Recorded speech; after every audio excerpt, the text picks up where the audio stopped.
Hey, welcome back to another video. This time we're talking a comic book, but not Sonic comics like I usually do when I talk comic books. No, we are talking Kamen Rider 01. Yeah, this is still kind of wild to me that it exists even in the first place, coming to us from Stonebot Manga, who's a division of Titan Comics, if I recall correctly.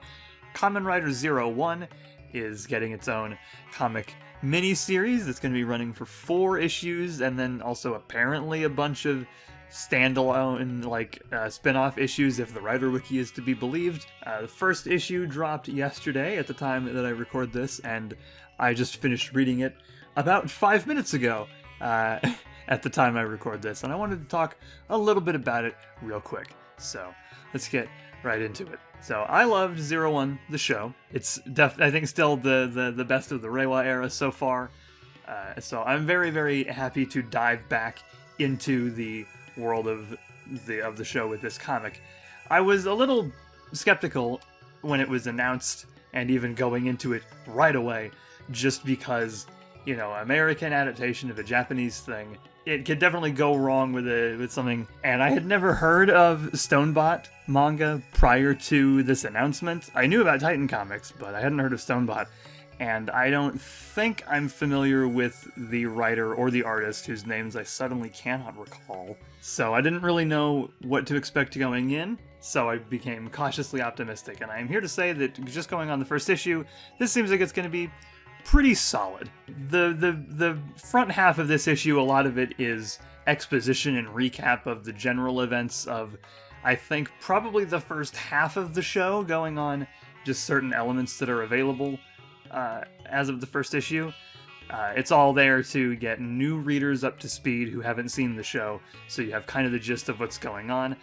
For somebody like me, though, a lot of the first half of the book is kind of, yes, I am aware of this, because it's just sort of the basics of the show. They don't go over a lot of specific plot points of the show, so it's hard to pin down exactly where this is. So it could kind of go pretty much anywhere in the series, as far as I'm aware. I think there's probably a specific point for it, but the issue itself doesn't make it super clear, other than with the introduction of just a couple of progress keys, but it doesn't have, at least in the first issue, it doesn't mention any of Aruto's upgrades, which I imagine he would use, given stuff that happens a little bit later in the issue. So I would put this probably in the pretty early area of 01. There's always the possibility that I missed something in the background that gives more concrete, but, you know, just going off of that in the first issue and not being certain if there is a specific, you know, timeline placement for where this is that we're aware of, that would be my guess. There actually is a really cool dynamic with Aruto here, where Ames and Fuwa in particular are sort of blaming his fights with the Magia with Metsubo Jinrai for causing undue destruction across Tokyo, even though, you know, Vulcan and Valkyrie have been involved in that too, as Izu even points out. And Aruto is, like, genuinely worried about that. He worries if he's really, you know, doing, you know, the best that he can. He's wondering if he's really doing the right thing as 01, if they really are causing more destruction than they're preventing. And it's pretty good character stuff. And then all of that is interrupted when Ragnarok shows up and just totally wrecks shit. And kind of the back half of the issue is more or less just the fight with Ragnarok. Ragnarok is our brand new villain. We currently don't know anything about him, but he is connected to Hirobi. Probably he's a Humagear of some variety, and he's able to immediately, like, he's here to kill every Kamen Rider. So if you're watching Kamen Rider Geats, it's like having Buffa in 2 different places at once, because his whole thing is that he wants to destroy all the Kamen Riders too. And he just basically wipes the floor with Aruto. He manages to, like, hack into the satellite Zeya and control the distribution of progress keys, which seems a little much to me for a brand new villain we don't know anything about yet. A little look how super powerful this is. But it works more or less. It's kind of just a little nitpick of mine. Ragnarok definitely comes off as a threat, but he's not totally overpowering Aruto, because Aruto does manage to freeze him, get him to chill out for a little bit before Ragnarok breaks out. And when the issue leaves off, he's about to kill Aruto. So we'll see how that progresses. Not a whole lot of, like, major plot stuff happening in this, but again we get a look at that worry of Aruto's after the initial round against Ragnarok when he freezes him. He sees that he mentions that they were able to keep the destruction just to one city block. So it's very clear that the meeting with Ames and their blame again on him for causing a bunch of destruction is still kind of weighing heavy on his mind, and there's even a thing that Izu kind of points out. So there's good character moments, even just in this first issue. If I can complain about anything with the characters, though, they don't feel quite right. The character voices are just a little bit off. Aruto is a little bit more stilted. He tells Ragnarok to stand down, which doesn't really sound like a thing Aruto would say. There's a couple just little moments of wording that don't sound like they would come out of Aruto's mouth. His one pun at the beginning isn't quite as punny as I'm used to with Aruto. I think during the fight with Ragnarok, Aruto is also maybe a little bit too jokey. He's kind of almost Spider-Man-ish, where he's dealing all kinds of quips and jokes, and Aruto's a jokester, yeah, but he's not really the type to keep spouting one-liners during a fight. He might make a gag at some point, but he tends to, from what I remember of the show anyway, he doesn't really make jokes constantly while he's fighting. It seems like the writer knew that Aruto made jokes, but hadn't actually seen the whole show or hadn't really absorbed all of that, and didn't get that he doesn't constantly make jokes during the fights. But again, that's kind of nitpicky, and it's not, irritating really. They're not annoying, horrible jokes like DC tends to write Batman Beyond for a lot of things, so it's not a big deal, but it is a complaint that I noticed. Izu, meanwhile, is kind of less stilted. She needs to be a little bit more stilted, I think.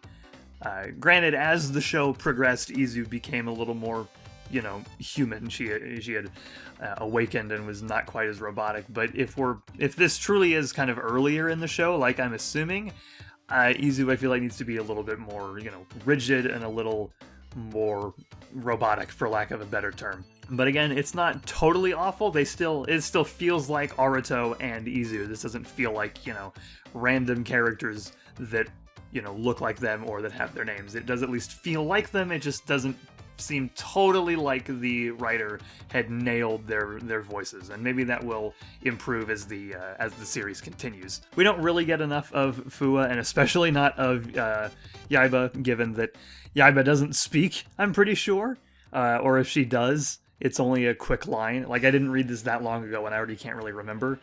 And Fu is not really in very much of it outside of the exposition dump at the beginning, but they did nail his love for Aruto's jokes, so we at least know that they've got that. So, but it's hard to be certain how they stack on the whole nailing character voices or not nailing character voices thing, just because they haven't been in a whole lot. Hirobi exists for about 5 seconds and seems pretty basic for near the beginning of the show, so not much to talk about there. And Ragnarok is already kind of interesting, but at the same time a little generic. He's got the whole "I'm gonna kill all Kamen Riders" thing, but we don't really know why. Obviously, we're not supposed to know why yet. We get a little bit of what might be his motivations when Hirobi, at least I assume Hirobi, attempts to sort of collar him, call him back almost. And Ragnarok goes, "I will not be anyone's puppet." So, we get immediately at least something about Ragnarok, so we can have an idea of what he might be after and why he might be trying to go after Kamen Riders. So, it's not like we're just given a cool villain who comes here to wreck shit, and that's it. We get a little bit of depth. We'll see if that continues, but it's looking interesting already for Ragnarok, I think. I'm not totally sold on the design. It looks 01-y enough, but at the same time, there's something about it that doesn't quite mesh.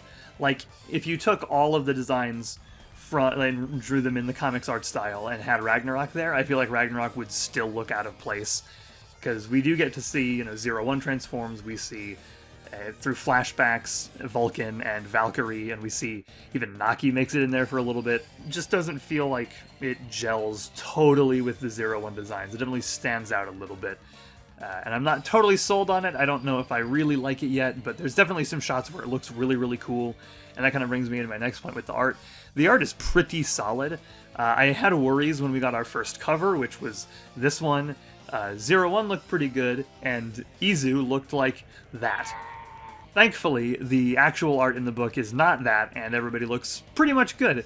There's a couple of instances where the art was maybe a little, like there's this bit where they basically just reuse a panel 2 times in a row, but overall it looks pretty damn solid. Oh, there's also this bit where it seems like the writer and the artist hadn't totally communicated properly, where Izu tries to give the progress key to Aruto, and Ragnarok ends up yoinking it, and despite the fact that Aruto is reaching his hand out and looking at it, he immediately goes, "Where's my progress key?" It feels like there was a little miscommunication between the artist and the writer there, but that is really nitpicky, so I'm not going to hold it against it. Overall, the art is very, very solid. I like the style. The writers look pretty damn solid in it from what we can see. 01 looks great. The bits of, again, Vulcan and Valkyrie and Naki that we see look solid. I'm looking forward to if and when we'll see Hirobi, or maybe Jin, assuming this takes place while Jin is still alive, or at least I guess not at the point when he was dead for a little bit. The art is good, the action is really solid. And like I said, there's those shots where Ragnarok looks really, really cool, so even if I'm not totally sold on the design, they at least make it look appealing and intimidating, so there is that. There is one little nitpick that I have that really bugs me, and this is very much a personal thing. They don't translate Henshin, and come on, this is an American comic released in America for the West in an English market. Seems like you should just use transform. That's always a pet peeve of mine, even in, the fan subs for the shows. I prefer that you translate Henshin. They do give like a translator's note the first time so you know, but I mean, just write transform. It's not that hard. They also leave in the honorific when they refer to Aruto's grandfather one time, which is another pet peeve of mine, but it isn't too big a deal. Yeah, those are really my only nitpicks that I know are not going to be fixed, so I'm not going to get too hung up on them, because they don't really affect the thing that much anyway, so it bugs me, but whatever. So that is pretty much all I have to say about the first issue of Kamen Rider 01. It was quite a bit better than I was expecting it to be. I wasn't really expecting it to be bad, but I didn't really have expectations going into it, and I was pleasantly surprised. Like I said, a lot of the beginning is exposition for new readers who haven't seen the show, so it's kind of a lot of been there, done that for people like me who have seen the show.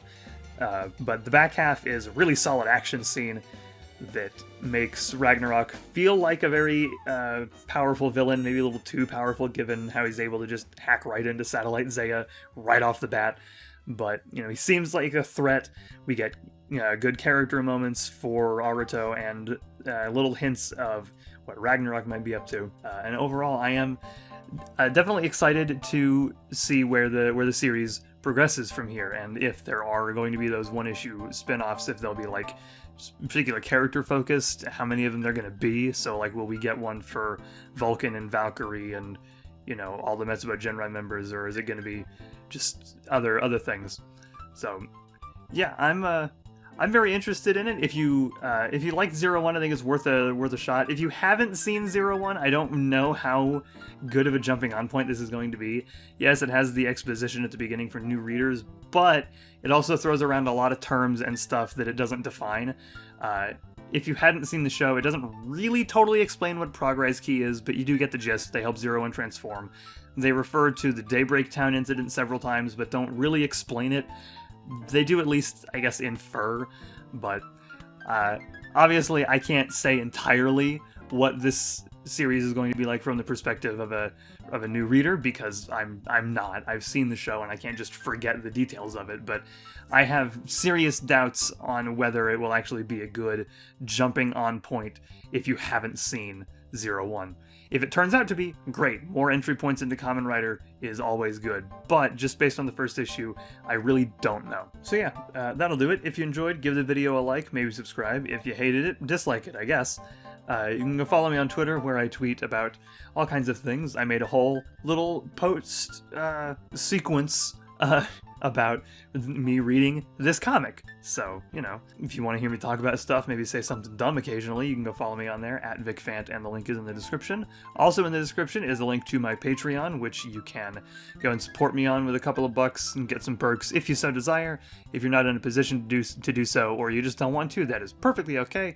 And just sharing the videos around, letting people know, watching them, that is more than I can ever ask for. There's everything. That's all for now, and I will see you guys next time.